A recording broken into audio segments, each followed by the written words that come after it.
Is it possible to recover from an affair? You need to know this is the number one question that we get asked from couples who are seeking help. This highlights the experience that we have as human beings is we wait and wait and wait to raise our hands and say, hey, I feel like there's some things going on here. I'm not quite sure what to do about it.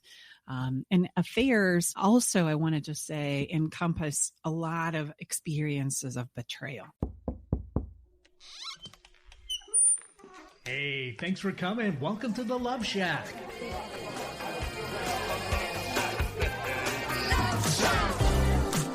Hey, welcome to the Love Shack. It's a little old place where we get together, explore fresh perspectives, and eavesdrop on juicy conversations to discover the things that really matter and have a little fun along the way. This is episode number 86. Is it possible to recover from an affair? And all your other relationship FAQs. We're going to answer them all here today in the Love Shack. The thing is my clients and listeners of Love Shack often have a lot of questions about relationships and they don't know who to turn to, and it feels uncomfortable to just randomly ask them as a stranger. And so I'm so delighted and happy that our show, this conversation, what we do here, strikes up a safe place where people can ask their questions. And so we're going to answer them today. Yeah, and let's face it, when you feel confused about your relationship and have no one to talk to, it can feel like you're the only one that is asking these questions and you're the only one who is struggling in your relationship. And we like to remind you that is not the case. And today in the Love Shack, as Stacey shared, we are pulling back the curtain and we're going to answer your most burning questions from real people about intimate relationships. And we're going to answer the questions that are currently keeping you up at night so you can understand how to have the success you deserve in your relationship. I mean, after all, everyone, in my humble opinion, deserves to have their toes tingling when it comes to love, right? So hello, everyone. We're Tom and Stacey Bartley, and we're here for another episode of Love Shack Live. We create this show to help couples overcome their current challenges and create long-lasting love. We are here to answer some of your top questions that couples have about their relationships. Like, have you ever wondered if it's possible to recover from an affair? Or what does a healthy relationship really look like? Wouldn't it be great to get and receive the answers to these questions that are weighing on your heart right now? This becomes very important because if we don't get answers to the questions that are on our minds, we're not going to take any action to improve them. What typically we find happens instead is you become stuck in what we call the land of maybe.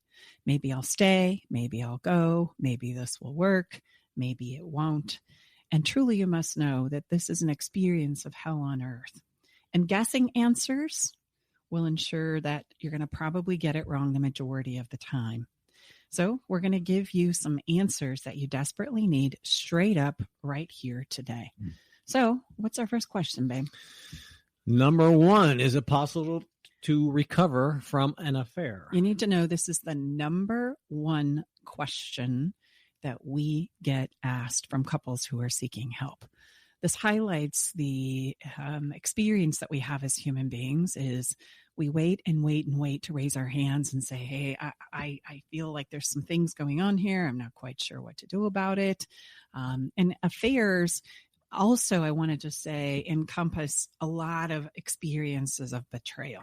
So an affair is something that we talk about. There is maybe an actual physical affair, or there could be an emotional affair, but there could also be, which falls in this category, places of trust and betrayal in small ways too. And then we start suspecting that our partner is, disengaged in the relationship because they are having, that physical or emotional affair. So this is a burning question, and it makes sense to me is why we hear it a lot.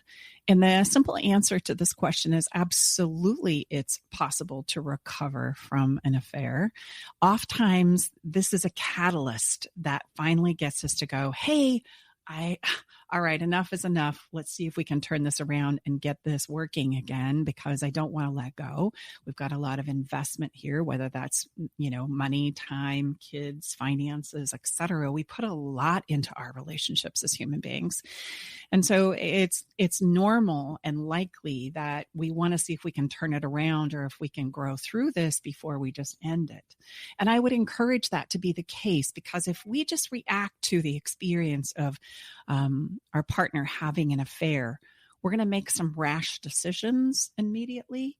And the biggest problem is that you're going to be incomplete when it ends. And what I mean by that is we're terrible at getting complete in our relationships, i.e. saying what it is we need to say, right? Understanding why it happened, what promoted the affair, what was my piece, what was my partner's piece. And when we can start to understand some of those things, it's really highlighting, right, a lot about the relationship, the co-creation that the two people have done in the relationship together. And there's so much good that can be learned and discovered from a very painful, disappointing, oftentimes heartbreaking experience. And we overstep those opportunities in that moment to learn and grow as individuals and understand a lot about relationships overall. And so when we don't get incomplete with this, we end and we feel bitter, we feel incomplete, we have, a lot of revenge, because we don't understand really what happened. And unfortunately, for most of us, we take it really personal, like there must have been something wrong with me, the way I did it. And so much of the time I find in working with couples, it has more to do what's going on inside of ourselves and what we feel like we can say or not say, do, not do.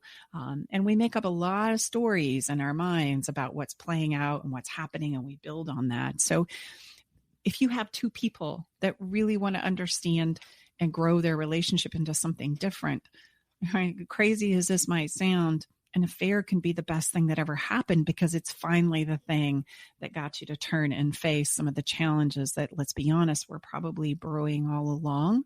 And if you say, oh my gosh, it came out of nowhere, then that tells me that you're not really present in your relationship. Let me ask, so a question within the question then, is it fair to say in you working with clients that have come to us to work through this specific challenge, there's the person that chose to have the affair, and then there's the partner that was not involved in the affair. And many times, traditionally, there's someone is the problem person and someone is not. Is there going to have to be some new ways to come together over this and not have some person's the bad person, some person is the not bad person? Yeah, absolutely. If we're going to blame the person who had an affair, not to condone, right, the sense of betrayal and the going behind the back. And, there's always going to be a sense of lying and those kinds of things. We get hung up there and we start pointing the fingers.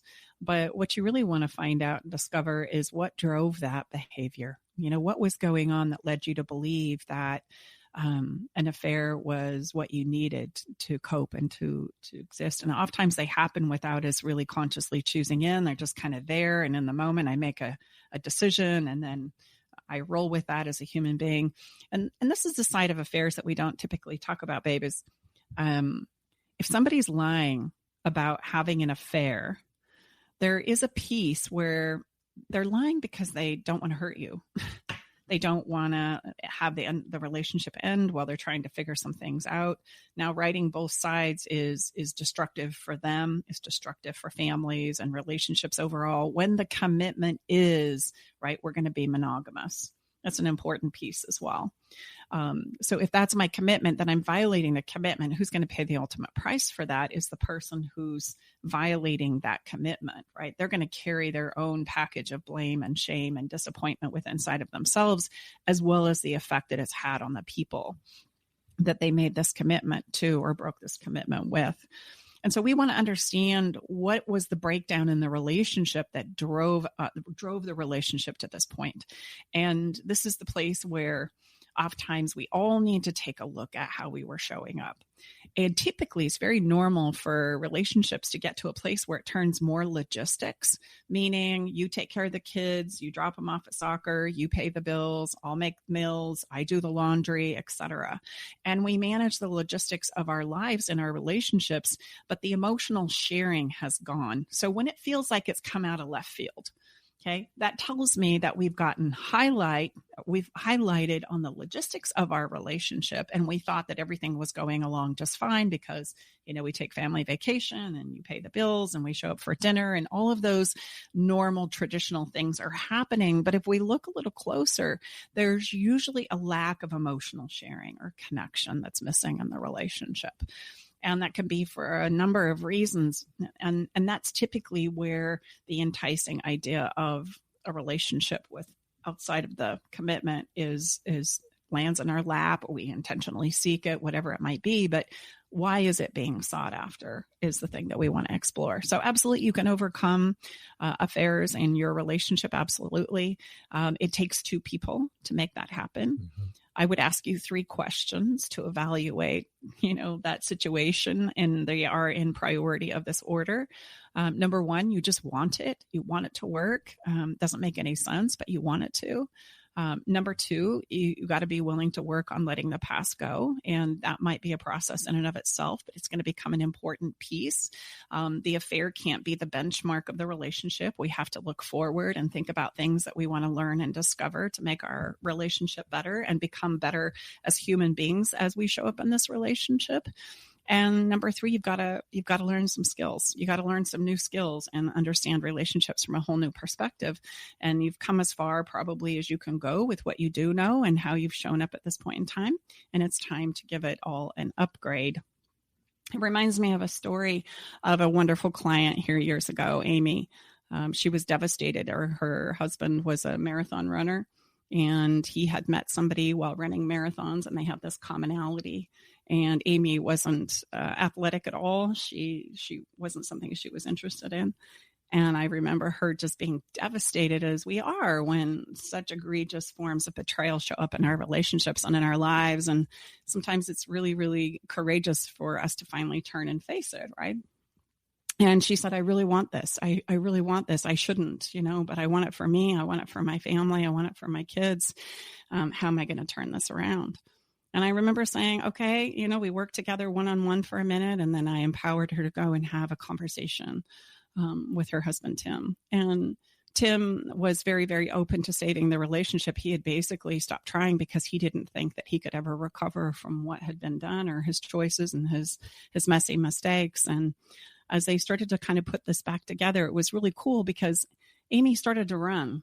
And it ended up that, yes, they did save their relationship and their marriage was better than ever. And she then became his pacer. You have a pacer at the last, 5 or so miles of the race. And she stepped in and they started traveling and running marathons and supporting and cheering him on in this way. And I love that story because it shows that we have so much power and influence to turn things around, even when maybe we think it's not possible. And I want to just leave you with this inspired idea that you absolutely can turn it around. And it oftentimes is so much better than it was before. And that this affair is just kind of the catalytic event that says, okay, no more. We cannot keep doing this, right? And interesting to note, and then we'll move on to the next question. I obviously have a lot to say about this question, right?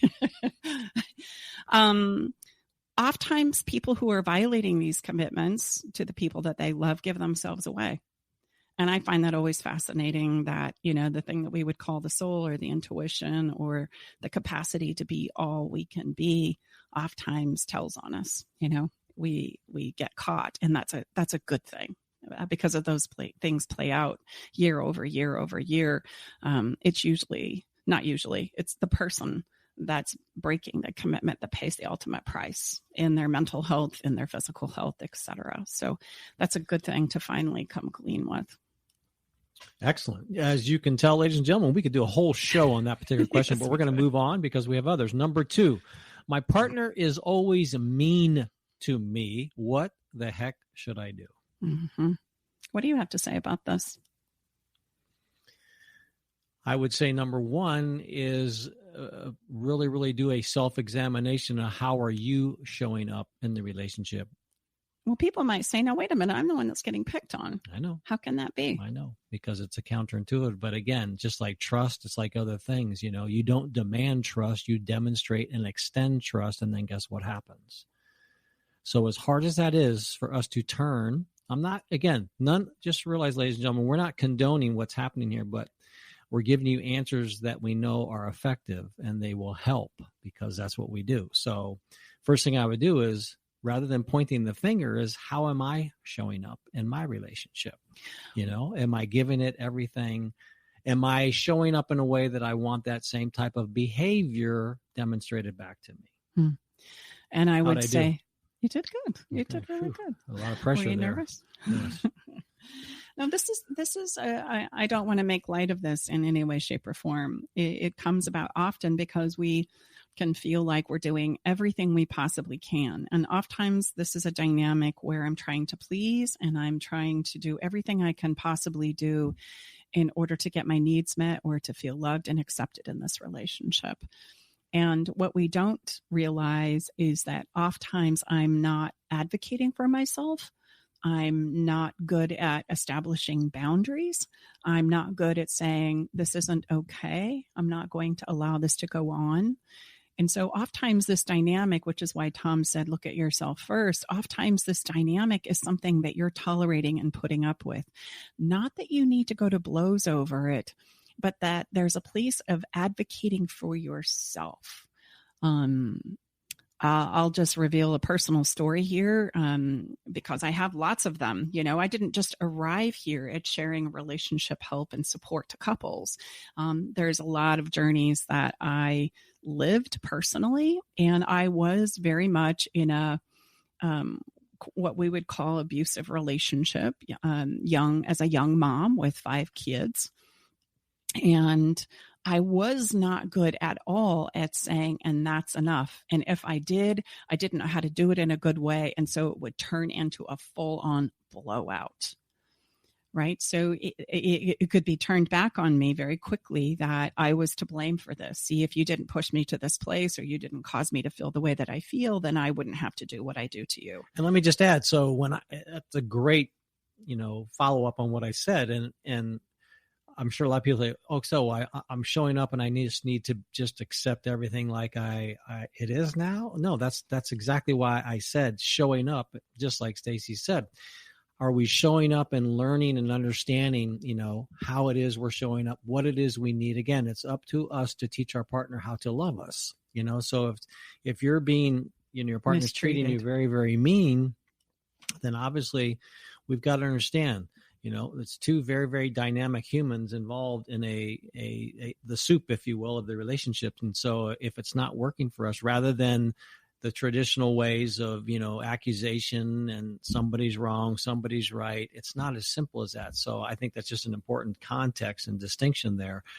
Showing up, looking at how you're showing up doesn't mean you're a doormat, not at all. But there's also very significant differences in how one delivers advocating for him or herself. Would you agree? Mm-hmm, absolutely. It's being willing to take action on what it is you're setting a boundary for, really. If I could put it in simple terms, we call it planting your flag, just to get your head around this. Let's put it into a story, shall we? There's a client who has a husband that very much runs the show. Now, I'm not going to get gender specific here because I know women who do this as well. It just so happens this particular client is a male and female dynamic, and the female is running around trying to please the husband and cooking meals, and the food has to be a certain way on the plate, and the glass has to be a certain portion full. And there's things that she can get involved in when managing the kids, and not so much. And she's constantly trying to get him to connect with her and to create a relationship. And he shuts her down again and again and again and pushes her out.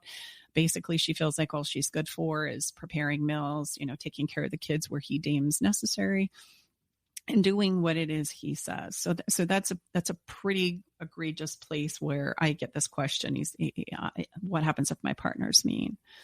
And the way through that is to start saying, I'm not comfortable with what's happening here, right? I want to have more of a say with the kids.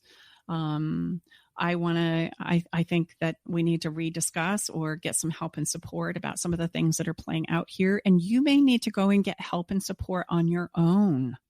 And that's where you plant your flag, and then you've got to be willing to back that up and take action on that so that they can see you're serious. Because after many, many rounds, realize the pattern that gets practiced here.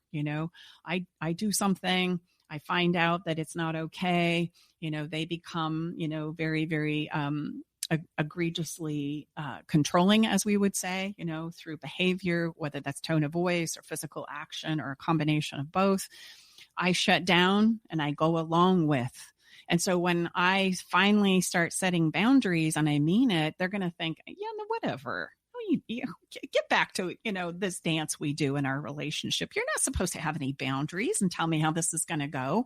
And initially they're not going to believe it. And so you have to be willing finally to say, no, this isn't okay. This doesn't work for me. I'm going to get some help. I'm going to get some support to turn this around. And that's probably what you're going to need. And then you're going to need to be willing to take action on that, right? And this is where the rubber meets the road, and we've got to be able to execute on that. Otherwise, we're just going to continue to practice the same pattern again and again and again. And the more you try and plant that flag and then acquiesce, the more egregious it's going to become on the other side. Because, it's kind of like a 2-year-old that tantrums for a cookie. And if you give in and give them that cookie, the next time you might try and stay off giving them that cookie longer, but the tantrum's going to get bigger and bigger and bigger because they just know if they spend a few more minutes doing it or try a few more things, you're going to finally pony up the cookie. And it gets like that in our relationships as well. So share with us one sentence for our listeners, one thing our partner's being mean to us and we're really frustrated. Share a sentence that our listeners they can attach anything to the sentence that would be a real game changer and really help them feel less intimidated. I would say, I need you to know that this no longer works for me and I'm going to get some help. Right. And then you plant your flag and you do just that. I'm not playing along anymore.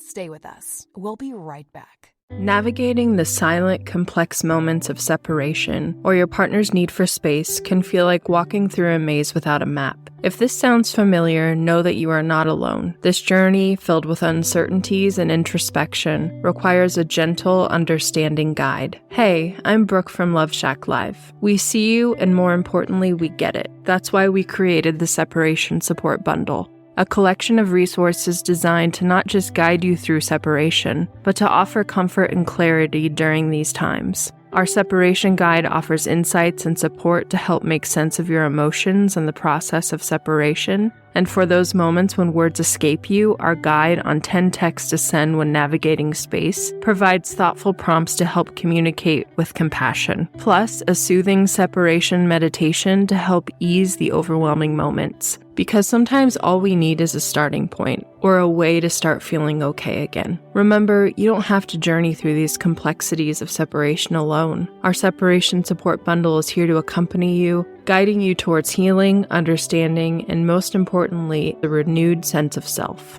Visit stacybartley.com/bundle today to access your free separation support bundle. At Love Shack Live, we're all about exploring the real stuff that relationships bring, the good and the challenging. So let's tackle this together, because even in the hardest times, there's hope, growth, and yes, even love to be found.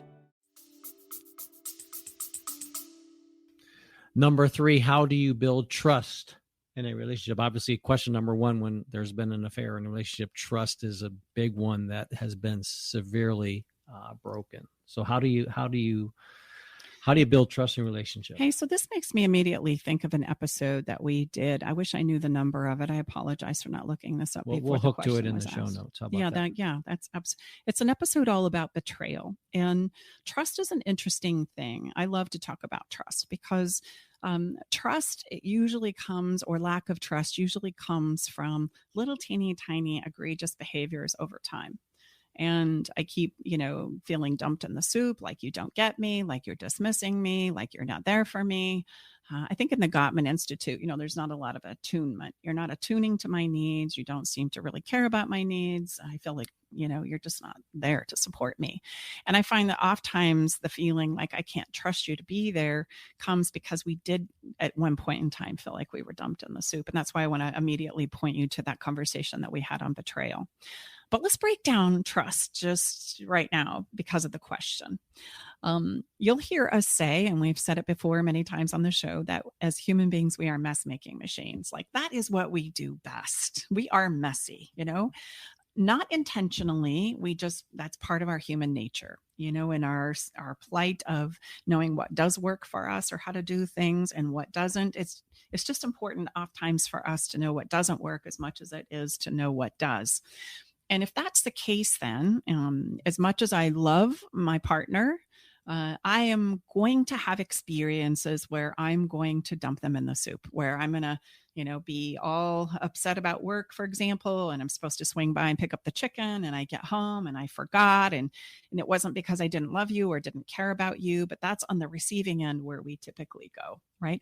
Or, I overschedule and I forgot that you wanted to have me go to that wedding with you, and I overlooked it, and now we've double booked. And I mean, things like this happen all the time. Or I'm out shopping and I've just got to have this pair of shoes and I totally blow the budget. And then I'm trying to figure out how to bring it up in a conversation, right? So it's only a matter of time before in our relationships as a human beings, we are going to blow it. We are going to make a mistake, and we're going to make a mess, so to speak. And so when you think about it from that angle, we're really kind of all untrustworthy when we think about it in the context that we typically talk about trust. Like if you do this one egregious thing or you make a mess, then all of a sudden I say, I can't trust you.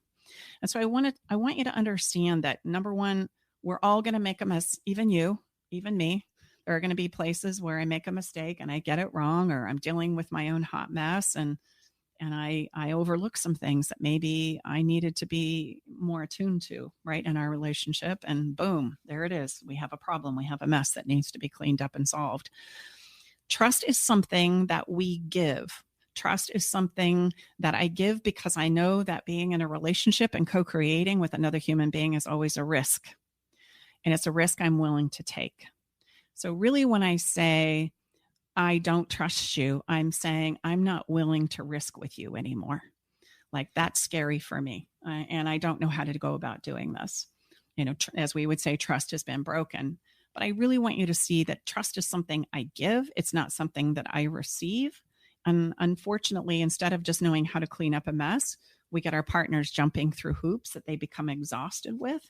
And then they pull out and we still don't have any more trust than when we started with. And so I think it's helpful to just understand that giving part. This is something I give. This is something I risk, and I know I'm risking, right? It may go well. It may not. I can ask. I can advocate. But to insist that somebody, trust you or that you trust them, it's something that you give. And so I'm really mustering up the courage to trust in situations like that. Does that make sense? Yes. Is there anything you want to add to that? No. Excuse me. And I think it's very counterintuitive, but when you think about it, I mean, again, if you're on the receiving end of that, and your partner's demanding that you're trustworthy, well, they're the only, you have to you have to step into a new energy, and the best way to do that, in my opinion, is to demonstrate that, to extend that, because as Stacy said, we're all mess making machines. So many times, especially if the whoopsie daisy is significant, like an affair, it's going to be very difficult, for that person that, stepped out to ever try to, repent enough. I mean, come on, you just can't punish yourself enough. Right. Well, and I would say, yes, the situation, to look beyond it and not use it as the benchmark of what's possible when trust is broken, usually becomes the place where we feel stuck, and it's difficult to move on from that. But rest assured, it's not about getting your person to jump through a bunch of hoops to demonstrate and prove, right? It's about establishing the connection, because the funny thing about emotional connection, if we're really, really in tune with our relationship, we know when it's present and when it's not. And if it's going to be a problem, it's going to show up again in the future. So we don't have to lose a lot of sleep wondering if it's going to happen again. We say, okay, I'm willing to risk with you. I'm going to put my best foot forward. Let's go forward. And right, if it shows up again, then we'll address it, right? And let's see if we can improve how it is we're showing up in our relationship between now and the future. And I think that's the important thing to understand about trust. It is the giving of risk. I am saying, I want to risk with you. I don't know how this is going to go, but I want to give it a shot.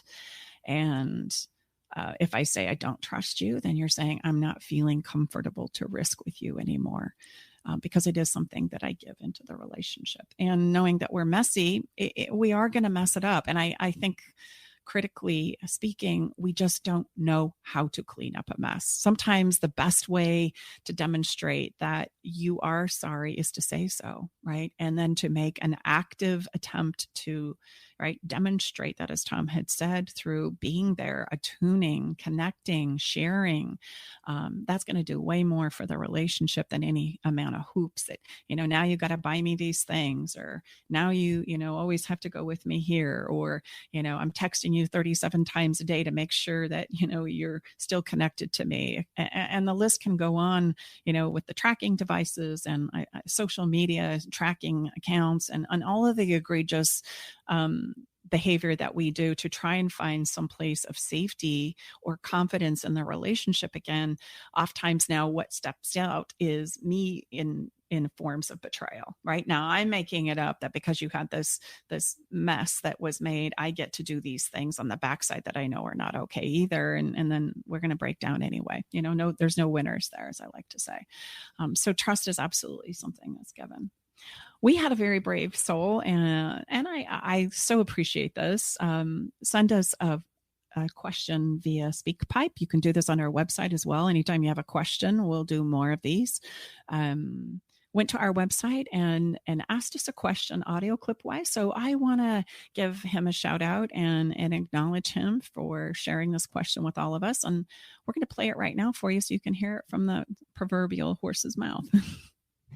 Hello, my name is Robert Biggs. My friends call me Bobby. I have a question about sexual urges. Why is it that sexual urges for me are stronger on some days versus others? Like today's the 23rd, and it's stronger on this date, or the 3rd, the 13th, or the 20th, or 30th, and sometimes the 29th. Versus other times, other dates. I guess I just don't understand that. Thank you. Sexual urges are a composite of our physical bodies and our emotional bodies. Sexual urges come about from hormones. If we're talking about the physical body, there's hormone spikes, and those hormone spikes are going to be dependent on how you're doing with your circadian rhythms, what you're eating, how hydrated you are, and that's going to all dictate the hormone levels in males and females as to why you maybe have a high libido or not. I like to say, whenever there's like a disconnect in a relationship about, sexual urges or needs or libidos in question, a great place to start is to just get your hormones checked. Just go there, because oftentimes that's a huge piece that's at play in our physical bodies, and we don't think about that. Now, if we look at the other side, the emotional side, right, the internal world side, what I focus on, sometimes there's a flash, feelings follow thoughts. And so if I were to sit and look at seductive pictures or magazines, or have something that's an anchor to sexual urges in my environment, that's going to also heighten my sexual urges on any given day. And it's normal for sexual urges to be an ebb and a flow. It is for all of us human beings. So in case some of you don't know that, it's totally normal for us to have highs and lows when it comes to the rhythms of our bodies and of our minds. So that's totally normal. And how about, say, would that also, those urges change with how connected and close we're feeling with our special someone? Would that also play into that ebb and flow, would you say? Absolutely. I mean, the more connected and safe we feel, the more we can go and act on those urges or explore those urges. And sometimes we don't realize that intimacy, sexual intimacy, is a really great place for us to explore deeper the aspects of ourselves. I like to say remember back when you were a kid and you would say, hey, let's pretend like I'm this and you're that. And then we get to try it on and play it out. Intimacy, sexual intimacy is a wonderful playground for that type of thing. And I can imagine how I might show up and explore different aspects of my personality and my persona inside of myself. And we can act it out together, which is a great gift that intimacy, sexual intimacy gives us. So just to recap, flow or ups and downs, ebbs and flows in your urges, your sexual urges, is totally normal. And it's going to have, it is the net result of what's going on in your body physically. and as well as what you're subjecting your thoughts or your exposure to in your environment mentally. And then, as Tom said, urges go up when I feel connected or safe with a special someone who wants to explore deeper aspects of our intimacy. So great question. Great question. Thanks for sharing. No, okay, next one. And gosh, this is a huge one that we hear all the time. What is the easiest way to improve my communication? Or we could say our communication. Yeah, we back in, was it 2018? We did like survey after survey after survey on the phone. I don't even know how many days and hours you spent on the phone talking to couples. Over 2,000 surveys were done. And the number one problem cited in relationships was our communication. And as much as I would love to say that's the culprit, it's a piece of it because we're not sharing ourselves with each other. But I would say that's not the place to begin. I could give you tons of communication frameworks and teach you all the fancy words. And I could diagram for you on the board, how manipulation works and to stay out of it, etc.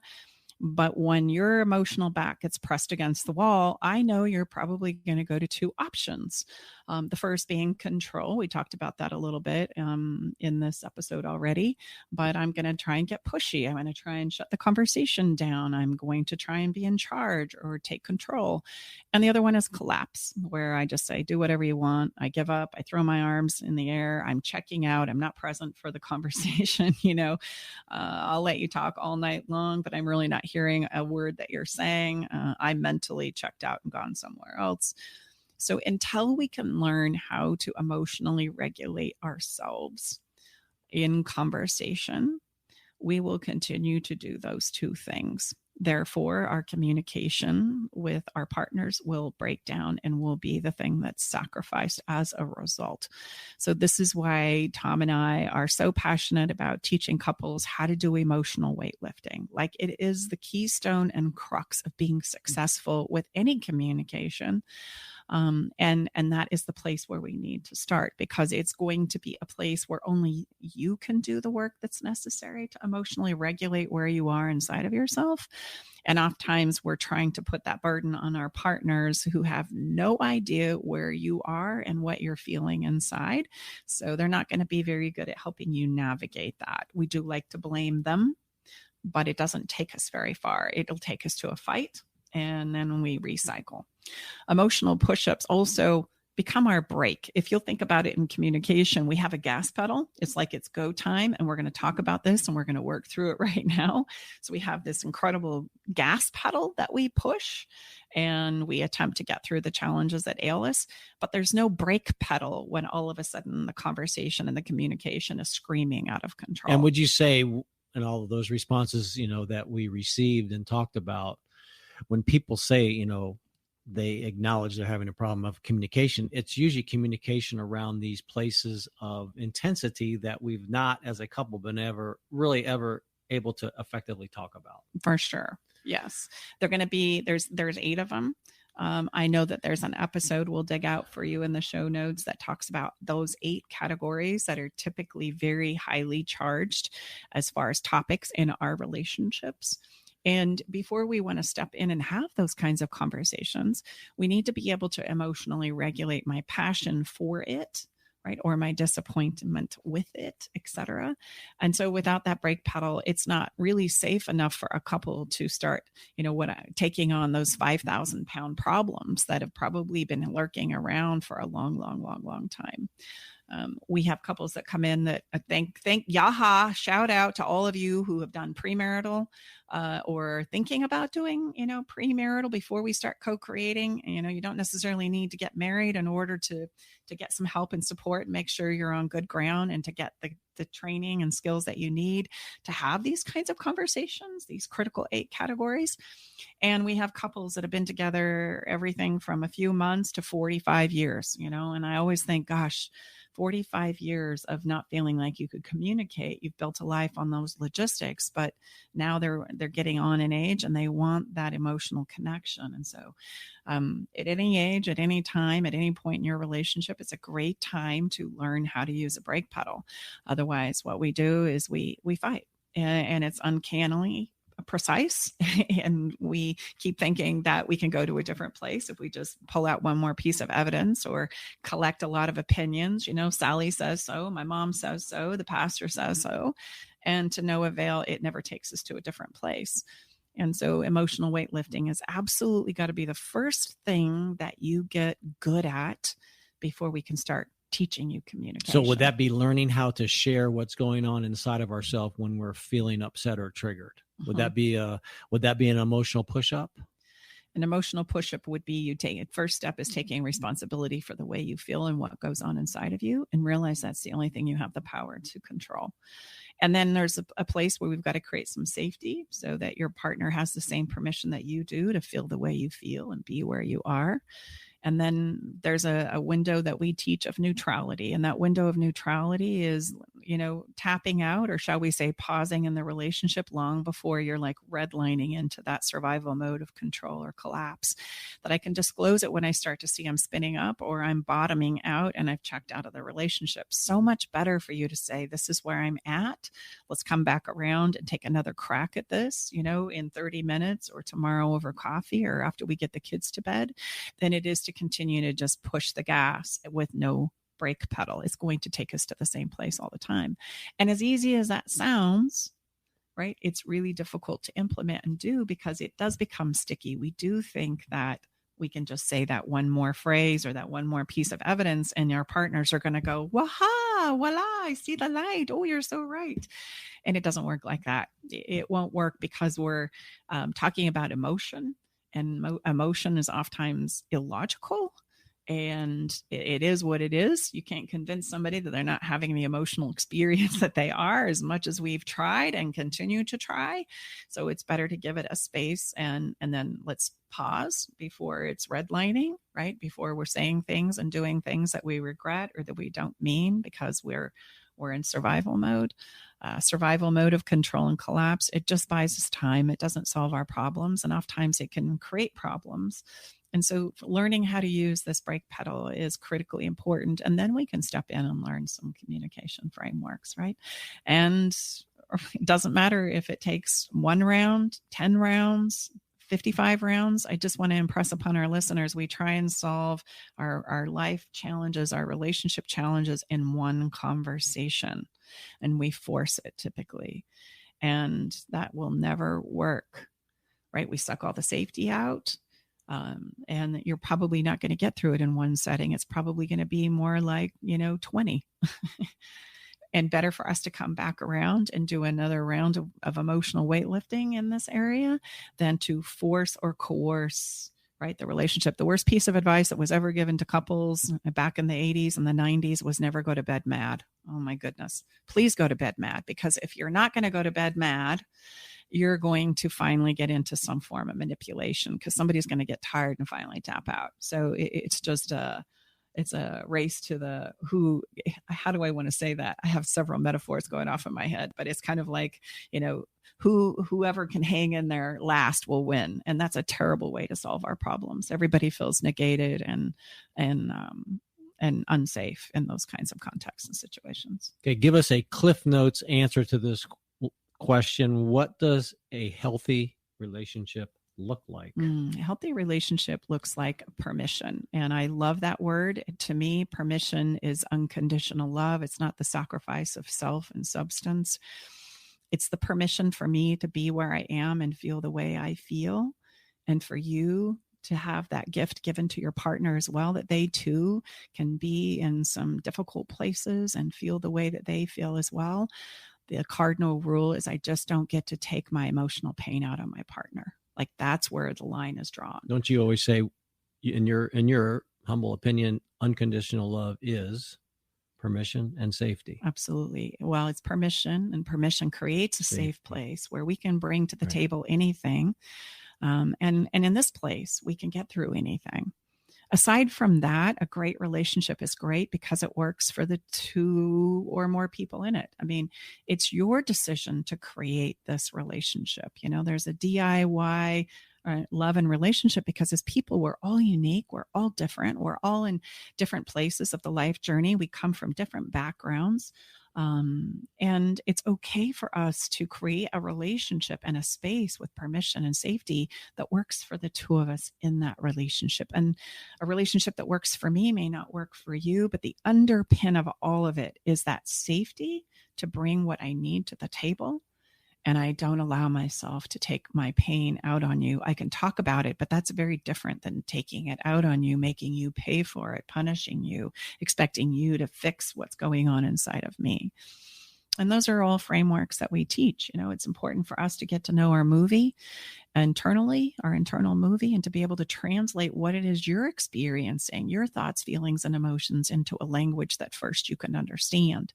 Without that ability, we end up taking out this emotional experience that we're having on our partners. And it's called, in the world of psychology, passive aggressive. So that's what passive aggressive is. So that's the line. We don't get to do that. We take responsibility for it. We learn how to do some emotional weightlifting. I learn how to advocate and ask for what I need. I learn to set boundaries. I learn how to tell you what works and what doesn't work for me. And I want to hear what works and doesn't work for you too. And in that communication and the experience together in a healthy relationship becomes more about understanding. Like I get to share myself so I understand me a little better day by day by day by day. And when I allow my partner to do that, we get to understand the other person better too. We get this little window into who they are and where they are. And that's the thing that creates connection, that connection, that emotional connection that we're all longing for.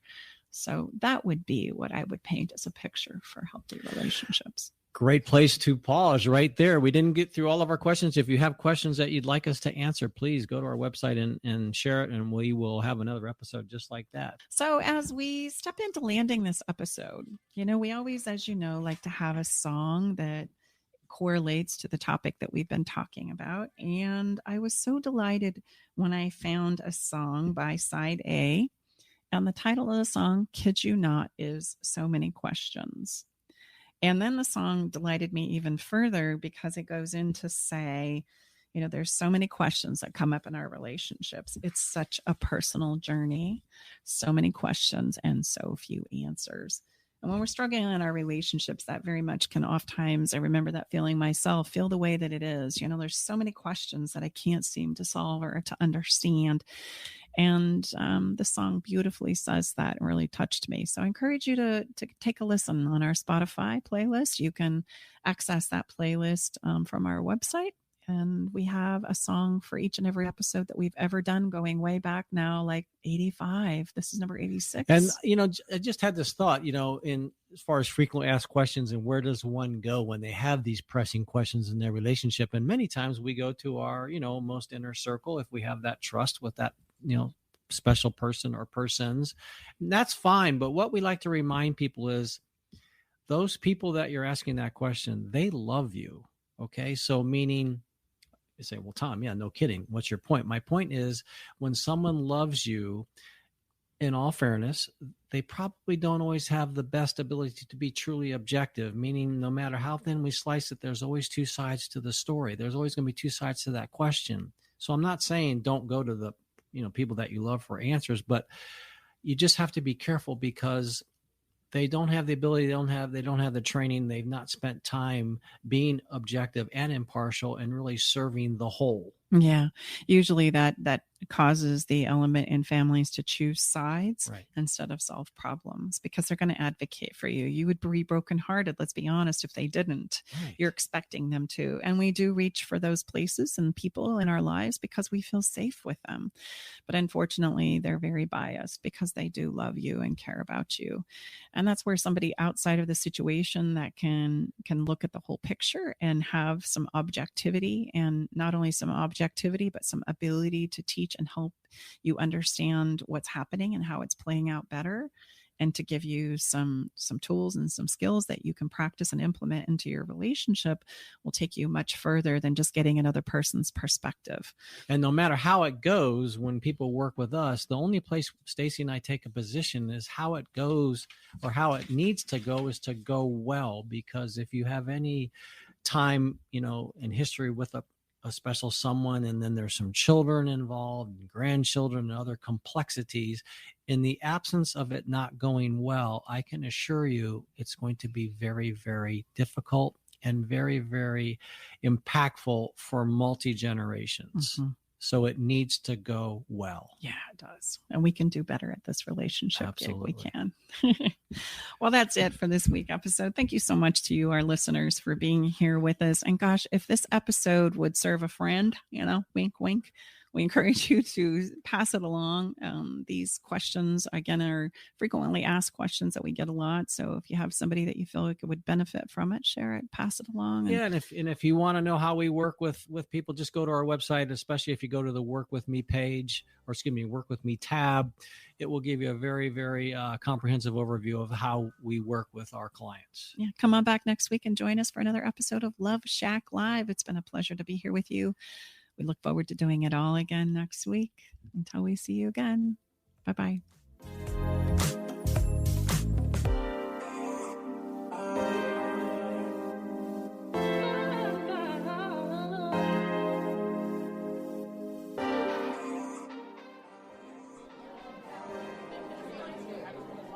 Thanks for joining us today in the Love Shack. We hope you came away with something that made your toes tingle. To learn more about everything you heard on today's show, go to stacybartley.com/podcast. Love the show? Help us spread the love by sharing the show with others. Okay, everybody, time to go. We got to close the doors to the Love Shack for this week. You don't have to go home, but you can't stay here. Come back next week, though, and join us for another edition of Love Shack Live with Tom and Stacy Bartley. I met Stacy and Tom about 2 years ago. I was at a point in my relationship where I was ready to file for divorce. Not that I wanted to, but I just felt hopeless and helpless. I'd been through other counseling and coaching and didn't find any success. With Stacy and Tom's methods, I was able to eliminate insecurities, set boundaries, plant my flag, eliminate rabbit holing. I was separated from my wife for a year, and I have since moved back home for the last 6 months now. I still refer back to a lot of the teaching that Stacy and Tom provided, and it's helped me. It's well worth it. Don't let fear or doubt hold you back from learning what to do about your struggling relationship. Sign up for Stacy's new mini course, 5 days to save your relationship, to learn the 3 things you're missing from your relationship and get the exact roadmap you need to take to save it. Get instant access at stacybartley.com/5-days. That's stacybartley.com/5-days.